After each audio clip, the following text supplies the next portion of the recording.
everyone, and welcome to episode number 2 of Retro-Aero's Hangar Hangout.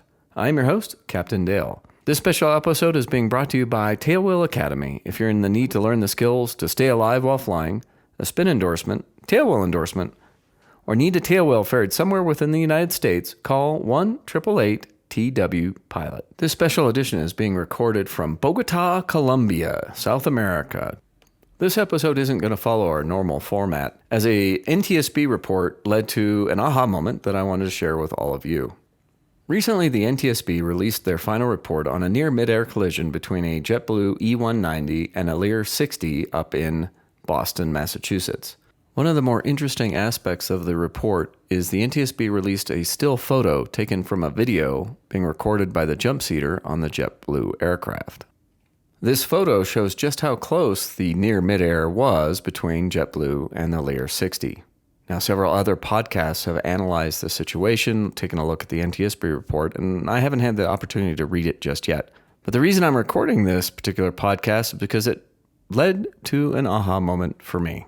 One of the issues I haven't seen discussed on other podcasts is exactly the role of the Jetblue pilots in this near midair.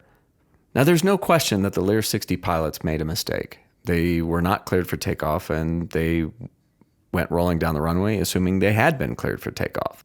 However, one of the common errors that I see with all the students I've flown with, everything from first officers at the Legacy to teaching private pilots to commercial pilots to ATP pilots. Once we're cleared to land, we tend to focus in on the runway we're landing on, and that to the exclusion of nothing else. We tend to hyperfocus. Once we've been cleared to land, that means that ATC has taken care of us, nobody should be crossing our runway or on our runway, and we can focus on making sure we do a smooth and gentle landing for our friends, family, and passengers. When I'm not flying for a Legacy, I'm flying out of a small general aviation airport in South Florida, where there are numerous flight schools. As a consequence, pilots will be making mistakes. They're in training. ATC controllers will also be making mistakes. Because of that, we've developed at our local airport the simple philosophy that was espoused by Ronald Reagan during the 1980s. He said, trust but verify. Even if ATC clears you to land, you still verify that the runway environment is clear, that there are no other aircraft on your runway, or no aircraft are about to take off on a crossing runway.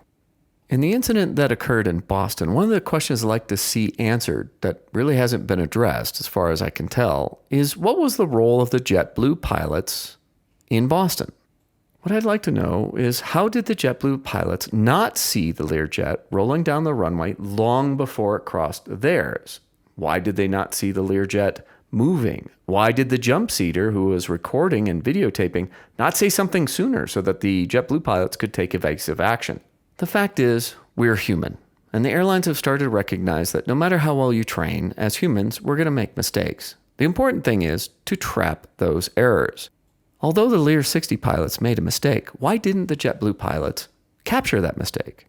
Why didn't the barrier of their situational awareness prevent that from being so close?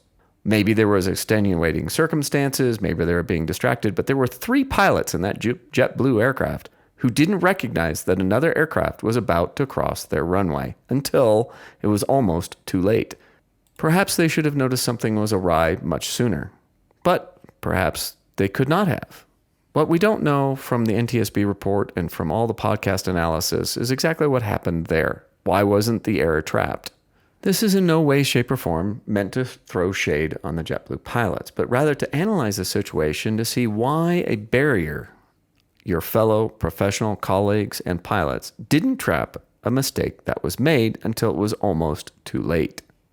And more importantly, if a set of pilots had noticed the Learjet rolling erroneously and had executed a go-around at a much sooner time, then this would not even have made the news or the NTSB, or in fact, no one would ever have known about it. Pilots who may have trapped the error of the Lear 60 pilot and who would have gone around at a much earlier time would never have made the news. We would never have known about it. Fortunately, within the safety industry, there are more and more people starting to realize that there are a lot more pilots doing right things than there are pilots doing wrong things. As a consequence, more and more studies are looking at what pilots do on a daily basis that prevent this sort of situation that occurred in Boston.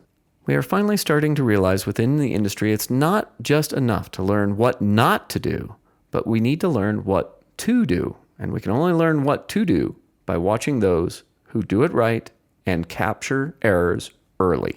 There's an old joke in aviation that no matter who your flight instructor is, you can learn something from them. Sometimes it's what to do, and sometimes it's what not to do. In the past, we have focused too much on what not to do and not enough on what to do. Fortunately, that's starting to change. So my aha moment that I wanted to share with all of you was that we focused on at what went wrong and not what should have gone right or what could have been done to prevent it from even being an incident.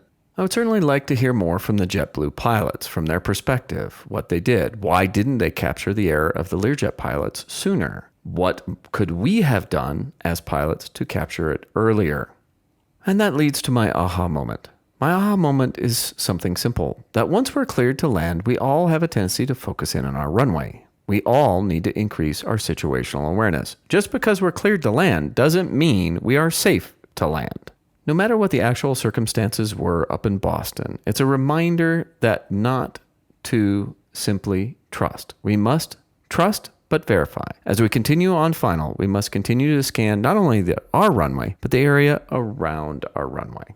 Those of you that are backcountry pilots know that just because you're going to land on a grass strip doesn't mean you can be safe to land on that grass strip, because maybe a deer, a coyote, or some other obstacle might suddenly appear on that runway. And just because we're landing at a major metropolitan airport doesn't mean it's safe to do so just because ATC said so. In the end, we all have to remember, trust but verify. ATC is our friend and they're there to help. But they too make mistakes, as do we. So we all must cover each other's back and trap our errors. Thank you for listening. Fly safe, tailwinds, and I'll see you all out there. Don't forget your trophies. Hugo Boss. All shades, all colors, shapes, and sizes.